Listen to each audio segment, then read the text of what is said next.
Welcome to Bright Minds School, a school with Indian tradition. Hi friends, आज अपन बात करेंगे crystal तंत्रों में एकक कोशिका के प्रकारों के बारे में। क्रिस्टल तंत्र है उसके प्रकार भी अपन बोल सकते हैं या फिर एकक कोशिका के प्रकार भी अपन बोल सकते हैं, दोनों ही बात एक है। तो अपन ने पूरा नाम क्या लिखा है? क्रिस्टल तंत्रों में एकक कोशिका के प्रकार। हम पढ़ रहे हैं ठोस अवस्था रसायन विज्ञान का फर्स्ट चैप्टर आरबीएससी में। तो देखो ये कितने प्रकार की है? 4 प्रकार की। आद्य एकक कोशिका, कायिक केंद्रित एकक कोशिका, फलक केंद्रित एकक कोशिका और अंतर केंद्रित एकक कोशिका। बुक्स में देखोगे तो वहां पे ये अलग है, आद्य एकक कोशिका और केंद्रित एकक कोशिका के 3 भाग बनाकर इनको अलग अलग वापस किया है। तो इतना कुछ नहीं है, अपन को 4 भाग सीधे मैंने आपको बता दिए, उसके हिसाब से देखते हैं। सबसे पहले लेते हैं आद्य एकक कोशिका। एक अपन देखो बताते हैं एकक कोशिका।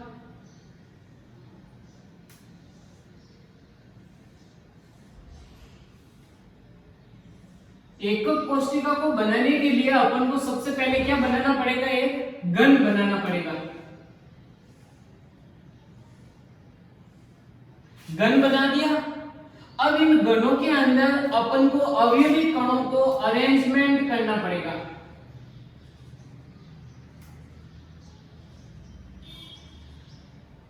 तो ध्यान से सुनिएगा, आद्य एकक कोशिका की परिभाषा, वह एकक कोशिका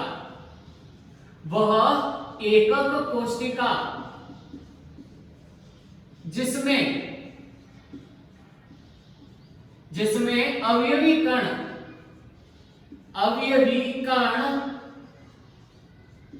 केवल कोनों पर उपस्थित होते हैं या किनारों पर कोनों पर उपस्थित होते हैं।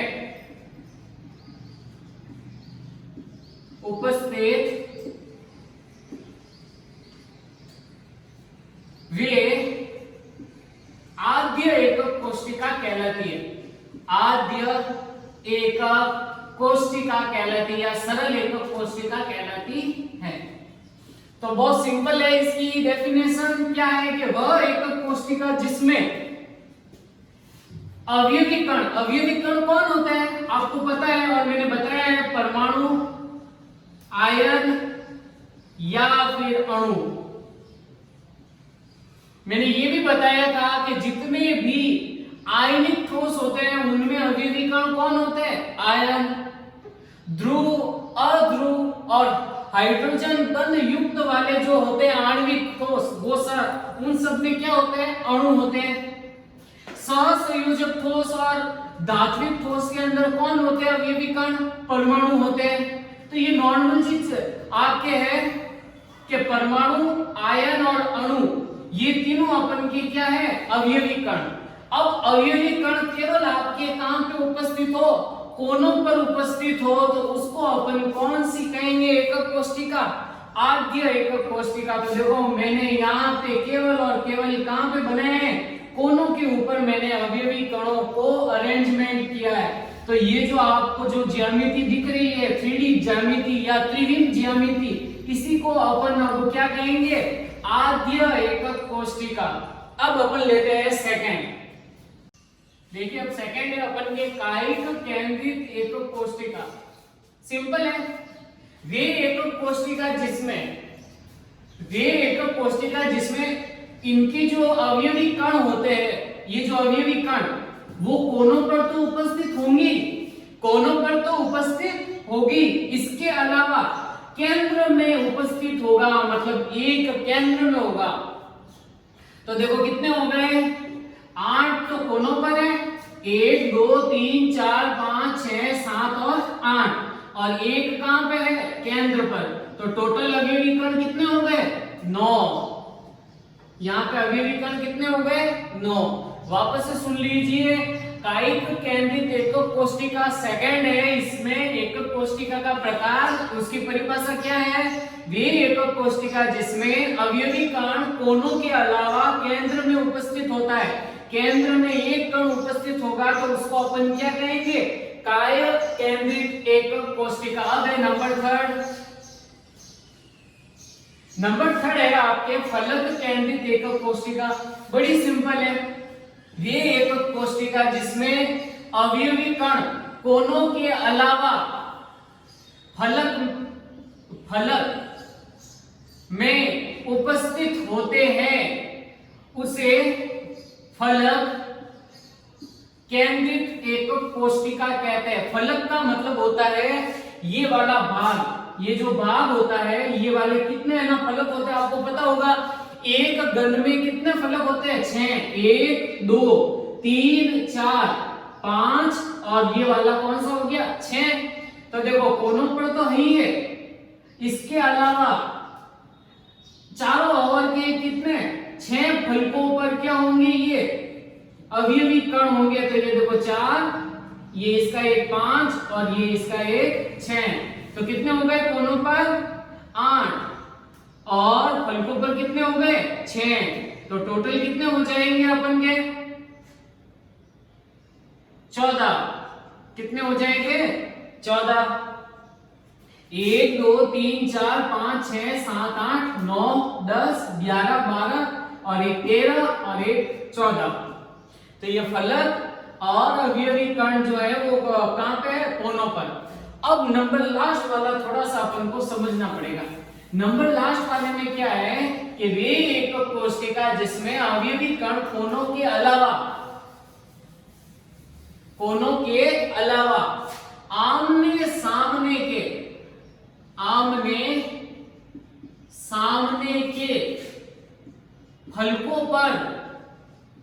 फलकों पर उपस्थित होते हैं, उन्हें अंत्य केंद्रित एकक कोशिका कहते हैं। फॉर एग्जाम्पल देखो, ये मैंने अपन एकक कोशिका बनाते हैं। एकक कोशिका के लिए अपन को क्या करना है? घन बनाना है। और घन बनाने के बाद में अपन को पता है नंबर 4 के लिए कि 4 आपको ऊपर लगाने कोनों पर और 4 यहां पे लगाने।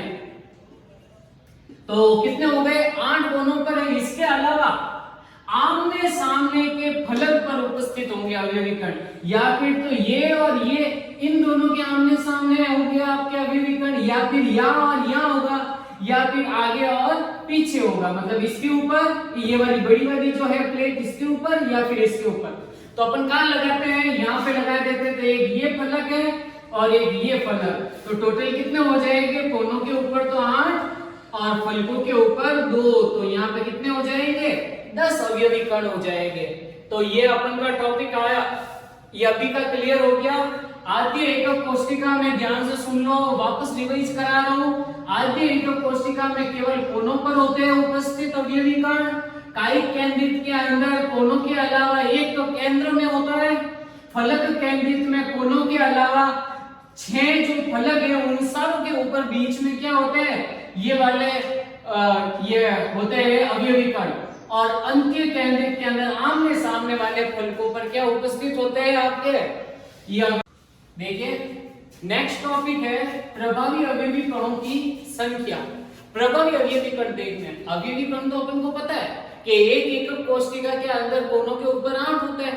अपन अभी थोड़ी दूर पहले अपन ने पढ़ा था कि एक एकक कोशिका है यदि, और एकक कोशिका के अंदर यदि कोनों के ऊपर उपस्थित है तो ये कोनों के ऊपर हमेशा कितने अवयवी कण उपस्थित रहेंगे? 8 अवयवी कण उपस्थित रहेंगे। कल मैंने बताया था आपको, जो पुरानी वीडियो थी उसमें, कि आपको अवयवी कण मन से नहीं लगाने हैं। मैंने अब मन से नहीं लगाने हैं तो कैसे लगाएंगे? तो उसके लिए मैंने आपको 4 प्रकार बताए हैं इनके ना, मतलब क्या कहते हैं इनको है ना, एकक कोशिका के। एकक कोशिकाओं के 4 प्रकारों में सरल वाली जो है आद्य एकक कोशिका के केवल कहां होंगे? कोनों के ऊपर। अपन का एक कमरा है, कमरे के हर कोने के ऊपर, किनारों के ऊपर क्या लगे हुए हैं? हर एक अवयवी कण लगे हुए हैं। तो ये वाला आपके नॉर्मल होगा। यदि इसके केंद्र में है तो अंतःकेंद्रित, या फिर इसके फलक पे है तो फलक केंद्रित, और यदि इसके इन दो फलकों के या फिर इन दो फलकों के या ऊपर नीचे वाले फलकों पर है तो वो अंत्य केंद्रित क्या कहला देगी, अपन कहना एकक कोशिका। अब देखो प्रभावी अवयवी कणों की संख्या अपन को कैसे ध्यान रखनी है, तो इसके लिए मैंने जो ये लाइन है लिखी है इसको अपन को याद रखना है। इस लाइन के द्वारा अपन नहीं समझ पाएंगे कि प्रभावी अवयवी कण कैसे आता है। तो देखो इस लाइन को अपन कैसे समझेंगे कि क्रिस्टल जालक, मैंने कल वो जो एक बड़ी सी दीवार बनाई थी 3D दीवार, वो अपन की क्या था, क्रिस्टल जालक था। क्रिस्टल जालक के हर एक ईंट मतलब हर एक एकक कोशिका, ये रही लो आपके एकक कोशिका, एकक कोशिका का प्रत्येक अवयवी कण, चाहे आप इसको लो, इसको लो, इसको लो, इसको लो, किसी को भी लो आप, प्रत्येक अवयवी कण पास वाली कोशिकाओं, मतलब ये जो बॉक्स है इसके पास में भी तो यहाँ पे भी एक बॉक्स होगा, यहाँ पे भी तो एक बॉक्स होगा, यहाँ पे भी तो एक बॉक्स होगा, यहाँ पे भी एक वो बॉक्स होगा, मतलब बहुत सारे बॉक्स होंगे। तो प्रत्येक अवयवी कण पास वाली कोशिकाओं द्वारा सविभाजित रहता है, जिससे प्रभावी अवयवी कणों की संख्या का पता चलता है। तो माना ये एक अवयवी कण है, ये एक अवयवी कण 8 कोशिकाओं द्वारा घिरा हुआ है, पहली, दूसरी, तीसरी और चौथी, और इसके ऊपर और 4 होंगे तो 1, 2, 3 और 4, मतलब एक अवयवी कण 8 कोशिकाओं से जुड़ा हुआ है। मतलब क्या हुआ कि ये 4 डिब्बे हैं, एक मैं यहाँ पे 2D बना रहा हूं, 1, 2, 3 और 4, ये 4 डिब्बे, इन 4 डिब्बों में एक ये अवयवी कण है माना, फॉर एग्जांपल एक अवयवी कण कितनी से ना जुड़ा हुआ है, 1, 2, 3, 4, ये एक है तो ये 1, 2, 3, 4 है, मतलब ये एक अवयवी कण 4 के बीच में फंसा हुआ है। अब इन 4 के ऊपर भी तो होगी, तो ये 4, ये माना ये 4 और है आपके है ना एकक कोशिका है, वे इसके ऊपर आ गई, तो कितनी हो गई, 4 और 4 ऊपर 8, मतलब एक अवयवी कण 8 एकक कोशिकाओं के द्वारा सविभाजित हो रहा है। मतलब ये एक अवयवी कण मतलब है ना 8 के 8 एकक कोशिकाओं में अपना योगदान दे रहा है, चाहे वो थोड़ा सा भी दे। तो अपन यहां पे देखेंगे, सबसे पहले है आद्य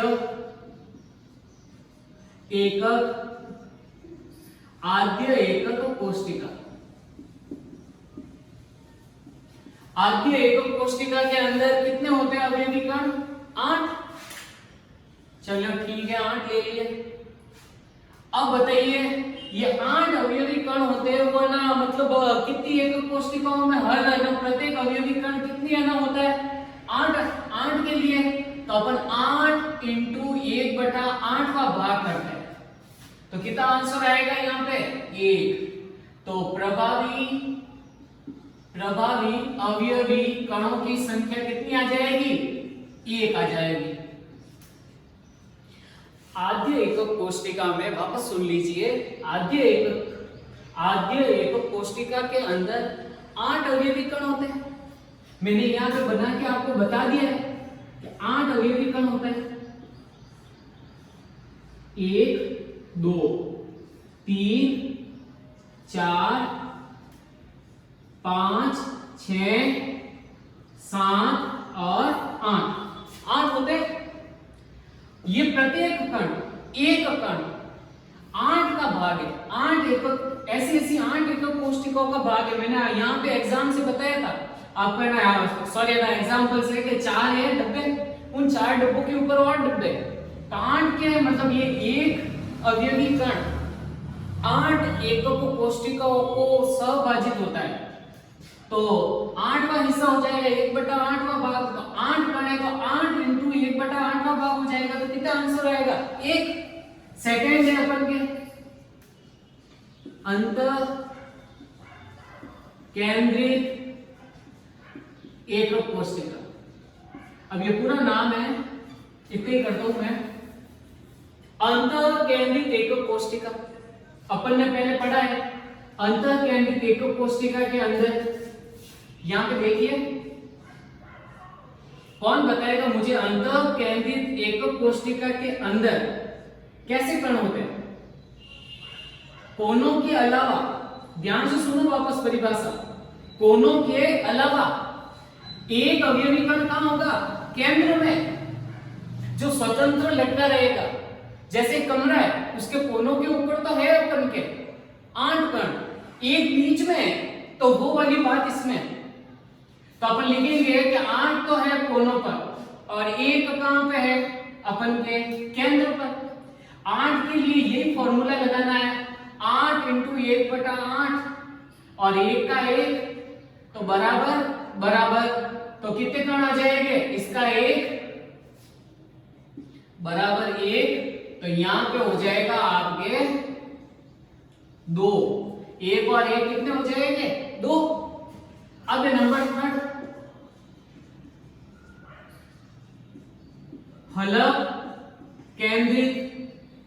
फलक केंद्रित एकक कोशिका। फलक केंद्रित में कोनों पर तो नहीं है, इसके अलावा फलक पर 6 हैं पूरे, और ये 6। मतलब कहने की बात ये है कि ये अपन का एक क्या है? एकक कोशिका है। इसके पास में एक और एकक कोशिका हो माना, तो ये एक अवयवी कण पास वाले एकक कोशिका, ध्यान से सुनना मेरी बात, एक अवयवी कण पास वाली एकक कोशिका से क्या हो रही है? सहभाजित हो रही है। एक अवयवी कण, एक अवयवी कण कहां हो रहा है? पास वाली एकक कोशिका से सहभाजित हो रहा है। तो मतलब है ना, कितने हैं यहाँ पे एकक कोशिका में? 2 हो रहे, तो 1/2 का भाग होगा। तो 8 के लिए तो अपन 8 लिखेंगे और 6 के लिए 6 फलक है। ये नॉर्मल अपन के अवयवी कण है। 1 2 3 4 5 6 7 8, ये 8 और फलक क्या है? 6। इसका तो यही सूत्र लगेगा, 8 इंटू 1/8 भाग बराबर 1। और यहाँ पे क्या होगा? ध्यान से देखना, 6 के 6 कण इंटू 2 एकक कोशिकाओं के लिए तो क्या हो जाएगा? 1/2, तो ये कट जाएंगे। तो यहाँ पे आंसर कितने आएंगे? बताओ बताओ कितना आएंगे? 3। कितने आएंगे? 3 आएंगे। तो 1 और 3 कितने होते हैं? 4। तो अवयवी कण कितने हो जाएंगे? यहाँ पे 4 हो जाएंगे। अब अगला नेक्स्ट जो टॉपिक है अपन के, वो है निबिड़ संकुलन।